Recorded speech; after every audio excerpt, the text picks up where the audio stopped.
I will draw your face.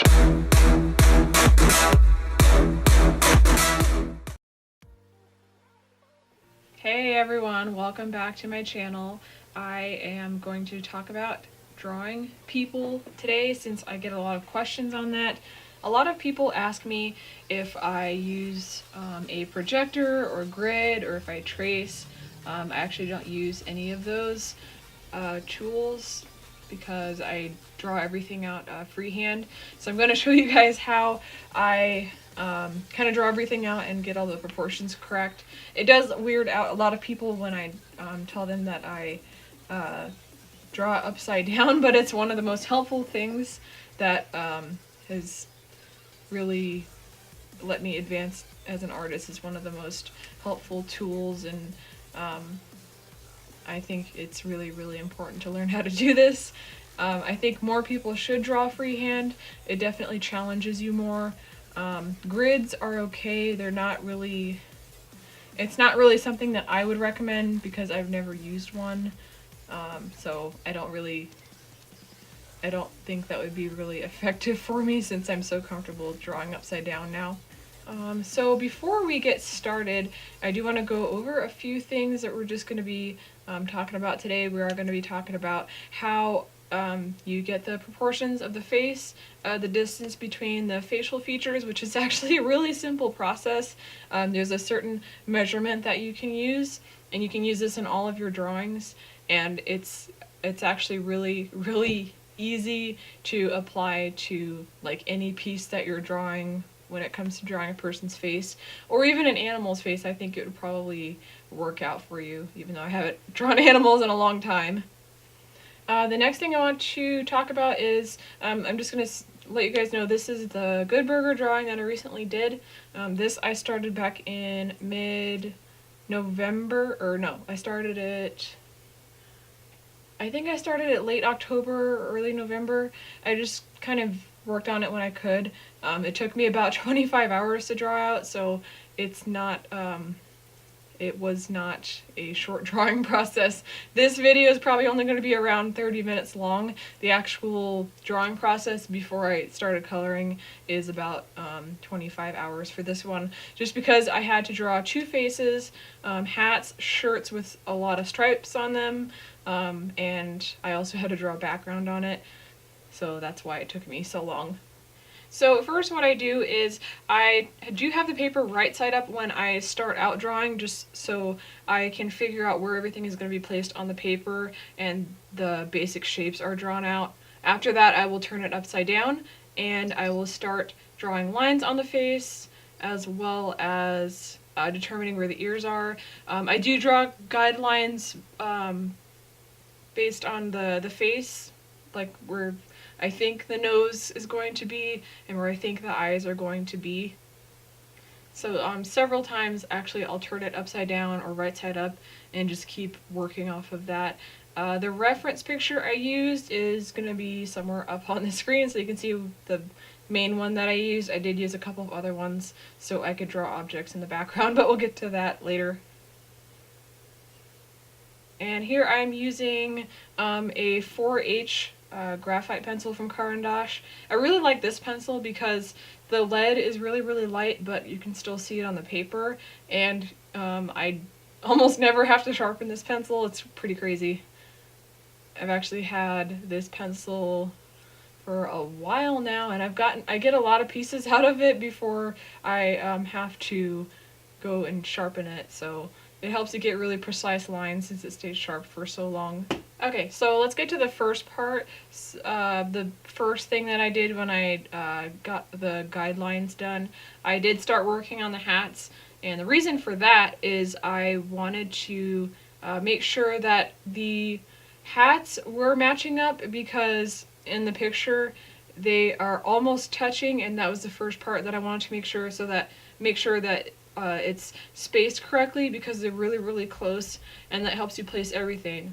You can't, with this kind of portrait, when you're drawing more than one person, and they're very close together, you need to make sure that when you're drawing them, that you're not drawing them separately, because they could end up being too far apart. And then if they're too far apart, then you're going to have to redraw the entire thing to bring the objects or the people closer together. So that is the reason I chose this particular section of the photo to kind of start out with. So that way I didn't have to redraw an entire face a bunch more times.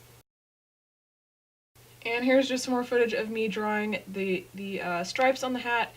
Sometimes when I'm drawing something and it has a lot of values and a lot of shadowing in it, what I'll do is I'll put dots where like the shadows start, so that way I kind of know where to color, so that way the shadows are placed accurately.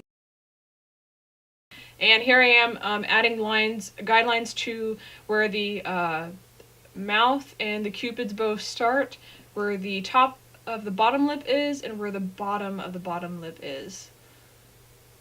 And I did a small outline of where his hair was going to be. I just kind of draw randomly. I don't focus on any specific area first for too long. I kind of skip around, and that way I can kind of see it come together instead of working too long on one area only to figure out that it's nothing is placed correctly and I have to erase all of it. Like I said earlier, that's kind of one way to save time, but it also helps you get things to be more accurate. And here I am drawing the stripes on the hat, on Kenan or Kel's hat. I drew those first.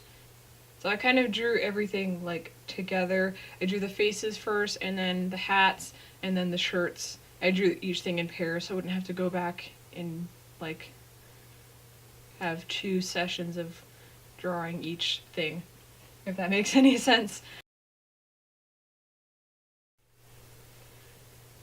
Usually when I'm drawing stuff like stripes and like lips and hair, if the hair is in braids or something, I'll draw out a couple of the sections just so I know where they're placed. I don't spend a whole lot of time focusing on one area of a drawing first. The reason for that is I don't think it's really beneficial or productive to work on one area for too long. That is because if you have to erase something, then you're going to feel really crappy knowing that you worked for 2 hours on one small section only to erase all of it. So that's why I kind of skip around, so I can adjust how everything is placed when I look at the overall picture compared to the photo reference. Sorry, my phone is kind of in the way. Sometimes when I do my drawings, when I'm filming the time lapse, I'm also doing a live stream, so sometimes the phone gets in the way of the camera. So I'm not gonna like crop it out. It's not that important. So don't focus on that. But this is where I was drawing Kel's nose out. I kind of start out with like a rounded trapezoid shape for the center of his nose, and then I kind of draw out like U shapes for the nostrils. Since I'm drawing it upside down, it's usually like a slanted U. Think of a U in cursive, but like slanted. That's kind of what the nostrils look like. And then the side of the nostrils are like parentheses.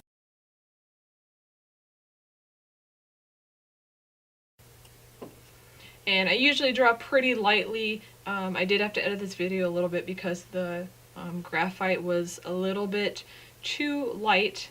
So I had to make sure it's showing up so you guys can see what I'm talking about. And here's where I'm drawing out the outline of the eyebrows for Kel. And I just didn't really focus too much on those because those are going to be hairs, so I don't do a whole lot of outline work for those until later. And there I am placing the eye. Usually the eye is, the corner of the eye starts where the end of the nostril ends. So they almost match up or completely or accurately, or they match up pretty closely, depends on whose face that you're drawing. So I just put little dashes there, and I use my pencil to line it up with the nose, so that way it's placed correctly. And then I'll draw a circle where the pupil is. I'll draw the entire circle, and then I'll put a plus in the middle so I know where the I'm sorry, the iris and the pupil. I put a plus in the middle of the eye so that way it's centered properly. Now, some people, depending on what direction they are looking in, you have to be careful. You have to be careful and pay close attention to where the eye is located and how much of it that you're seeing, and make sure that you're not covering up too much of the white area of the eye, or else it looks like they have huge bug eyes. Unless you want it to look that way, that's entirely up to you. The other is to make sure the pupils are not too small, or the pupil and the iris are not too small, or it looks like their eyes are too small for their face, even though the eye itself may be the same size, but the iris and the pupil may be too small. So just pay close attention to that. Kind of figure out where the bottom of the pupil and the iris ends, where the lower eyelid is, and you can kind of get an idea of how much of it you need to draw. More often than not, you don't need to draw the entire iris and pupil. Just depends on who you're going to be drawing, what you're looking at, what direction they're looking at. You can always change the direction of where someone is looking. You just got to figure out like how much of the eye do you want them to see. The less of the iris that you see, the usually the more closed their eyes are.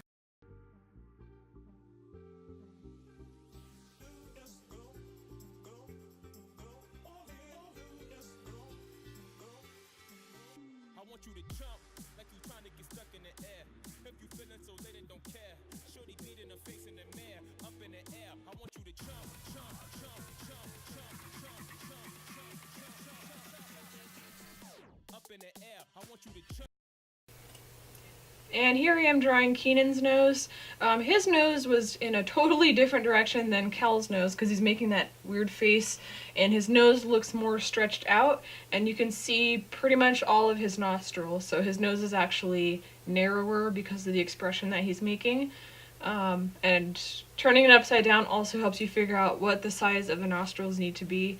Now, drawing takes out a very, very long time, so I did erase this a lot even after this footage and redrew it. I didn't record all of the drawing process because it takes way too long, and I don't like doing all of that on camera because of that.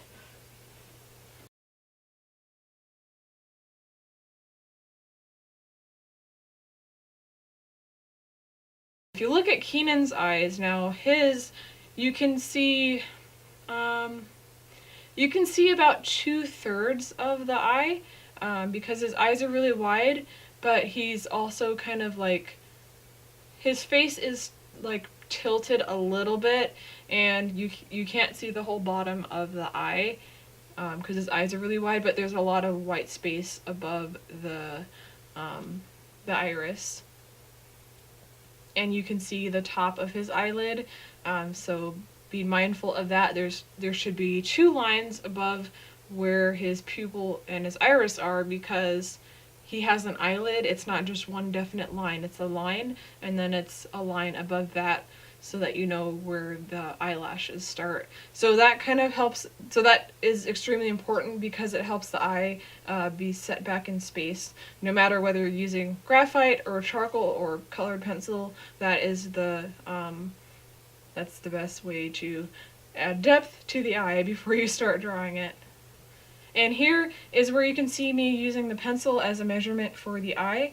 Or as a measurement, I'm using the eye as a measurement. I tell a lot of people this, but I don't think that they quite understand what I mean by that.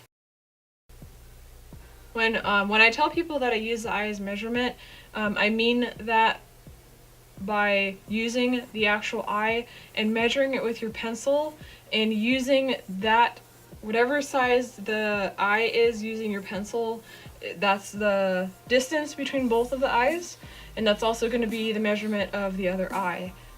And there's always like a lot of jokes about people not being able to draw the other eye. It's because they usually don't use that measurement, and it could be really, really helpful. It's a really simple way to do that. It's something that's easily fixed if you know what you're doing. And here is me redrawing the hat. I redrew it a bunch of times, so you're probably going to see like several clips of it if you haven't already in this video, because I erased it and drew it out again. So yeah, that's normal. I believe I drew Kel's mouth off camera, that's why I don't have any footage of it. I drew his mouth and his teeth off camera. Those teeth are really easy to draw. Just make sure you're using really light pressure on the pencil so you can erase, and you can color over it later with white, and the teeth will still be white. When you draw upside down, it also is really, I think it's essential in figuring out the shape of someone's face. It's very, very helpful.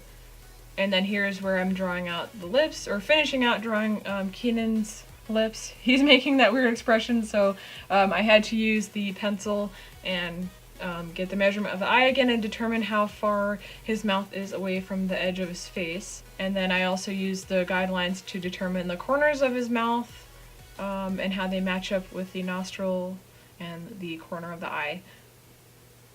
And I'm using the eye as measurement again.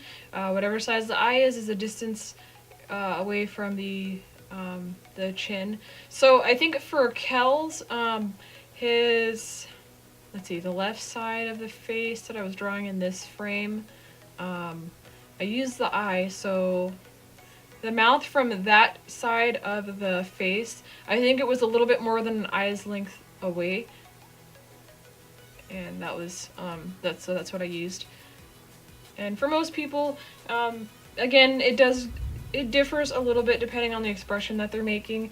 For most people, the distance between their eyes is about 1 eyeball length between the eyes, and then the mouth is usually 1 eyeball length away from the sides of the face. Maybe a little bit less. The chin is usually, let's see, for the chin, I think I used the height of the eye instead of the length. So the height of the eye is, no wait, I used the length of the eye, that's right, sorry. So the distance between the bottom of the lip and the chin is usually 1 eye length, 1.5 eye lengths in distance. And then for things like foreheads, it really depends on the person. Some people have, I think, about 2.5 to 3 eye lengths of forehead space. If they have a really big forehead, it's probably more. For ears are really interesting because they don't have a definite shape. So ears look weird anyway, especially if the shadowing on them is really dark. So those are, I don't know, they don't like, it's really hard to mess up an ear because they just have so many different shapes to them. It's really hard to not like get that correct. You'd have to be just not paying attention. And the ears have like a small outline, and I map the ear by figuring out where it starts and where it ends. Usually the top of people's ears start where the corners of the eyes are. They usually match up on most people. And the bottom of the ears usually are where the bottom of the nose is, or mid-nose, somewhere in there. It just depends on if you're drawing a man or a woman, and if the person is short or tall. If a person is very tall, usually their faces are a little bit bigger and their features are distanced a little bit more, whereas shorter people, their features are closer together. That's something that I generally noticed. And here I am drawing out a bunch of really weird shapes for the collar of the shirt.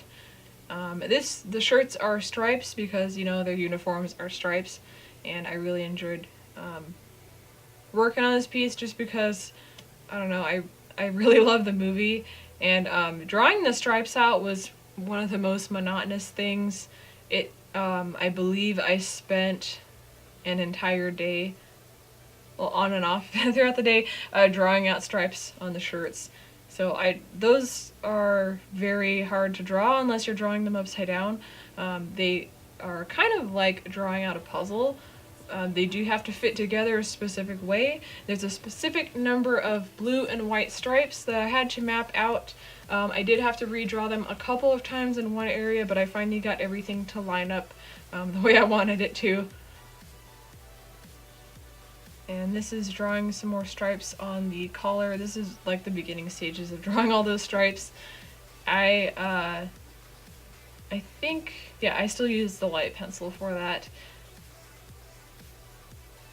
And then when I started coloring them, I had to lighten the lines with an eraser. I kind of had to erase them as I went, so I didn't get too confused with it. And I ended up writing out the letters like W and B for white and blue, so I wouldn't get confused with the colors. And I had to figure out, like I said, exactly how many blue stripes are in one section, how many white are in one section, and I had to map it out exactly to make sure they all matched up exactly. So it wasn't too bad after a while. Coloring them out was a lot easier than drawing them. I did almost run out of the really light blue pencil. I had barely enough for this piece. So I'm really running low on pencils, so hopefully I'll get my Patreon page up and running soon. If you guys wanted to take a look at that, I'll put the link in the description box below so you can see that. And I'll put the link to my website. Or, yeah, it'll actually be on my website. I'll put the link to the website in there like I always do. Now, I do take commission drawings. I don't have any for 2018 yet, but I will be accepting those. So if you do want a drawing done, just go to the pricing and commissions page of my website, and then just fill out the short form on there, and then send it to me. So Patreon is basically this page. It's kind of similar to GoFundMe, but it's a little bit more organized, and it's a little bit better for, I'd say, well, actually it seems like it's a lot better for artists and people that are creative or that are working towards something that requires supplies and stuff like that. So it would really help me out with buying supplies, because I don't really have any money to do that right now. Whenever I run out of pencils right now is when I run out. I can't buy any more at this point. So I'm just using what I have for right now, and hopefully I'll get that page up and going, and let me know what you guys want to see on the Patreon page. I was thinking of maybe like adding a giveaway or a contest to one of the tiers, so I can have like an ongoing monthly giveaway. So I gotta figure out what to do on that, and what kinds of videos to upload, and what kinds of posts to do and stuff. So I'm still kind of working on that and brainstorming.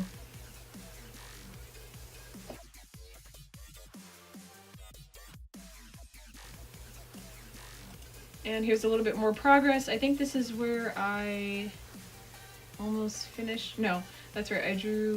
I think I drew the stripes on Kenan's shirt first. Or I kind of skipped around. I do that sometimes. I didn't film the whole thing, so I think half of Kel's shirt might be done already. And for the background, I didn't film most of that because I drew it off camera. I think I was drawing it during a live stream. I was live streaming with my friend Peter, and I think I was drawing the background at that point. I was mostly done with the piece. So I drew a bunch of burgers in the background. Those were easy. And then I drew a soda. I drew a good burger, like a fast food bag. And then that was pretty much it. It wasn't a super detailed background, but I'm really happy with how it came out. It's funny because near the end of every year, usually the last month, November or December, somewhere in there, I will start a giant drawing, and I'll finish it before the end of the year. It's like I guess my final end of the year drawing.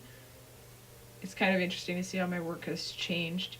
But if you guys have any questions, let me know. I will be doing some more tutorials in the future. They'll probably be mostly on Patreon.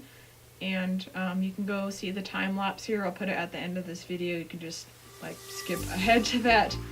If you guys have any other ideas for my Patreon page, or what kinds of tutorials you want to see, please let me know in the comments below. You can follow me on Instagram at IWillDrawYourFace, and I hope you have a wonderful rest of your day.